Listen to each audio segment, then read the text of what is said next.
but it's now been claimed that the royal family are blocking access to quite a lot of the material in these archives in an attempt to rewrite history, some are suggesting. Well, it's an interesting question as to who is actually blocking access. Mm. Is it the roles themselves? Is it their gatekeepers? So this is a campaign that's been launched by Index on Censorship, which is a very venerable campaigning body, been around since the late 60s, I think, which basically campaigns for freedom of expression, around the world, repressive regimes which stop people, writing or saying what they like. And occasionally Index on Censorship says, well, perhaps we ought to look closer to home to make sure that all the things that we accuse other regimes of doing, we're not doing here. And one of the problems is that the historians and journalists and writers found is that it's very difficult to get historic files on what the royal family have done and said in the past. These files exist. They exist in the Royal Archives in Windsor. They exist in the National Archives in Kew.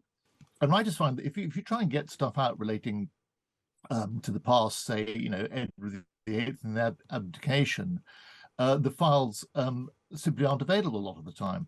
And it's a great frustration. You could wonder, what are we being denied the opportunity to see? Mm. And some of this is historically important. It relates, as I said, it relates to the abdication. It relates to the end of colonialism. It relates to what happened in Northern Ireland, all sorts of things around the world.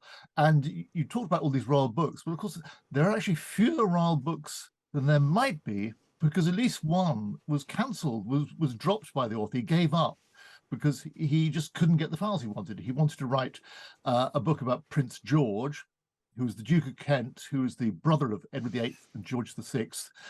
He died in a plane crash in 1942 in circumstances which have been fully explained. But the files were really thin because everything had been kept back, everything had been retained or redacted.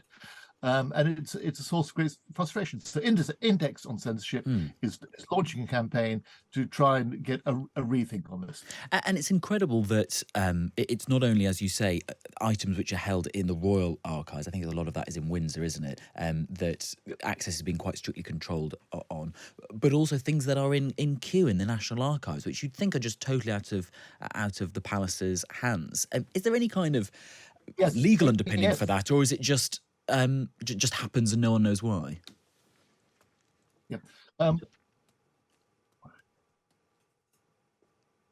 I'm sorry, I've missed you there. I've lost you there. Sorry, I think you're back now. We can hear you. We can hear you, Val. Sorry, I was just saying it's curious, isn't it, that it's not just the actual archives which the palace and the royal family have in control where these restrictions. As you say, it's also in places like the National Archives at Kew, which you think the palace would have no sway over. And the decision there is taken by the Cabinet Office about what can and cannot be seen.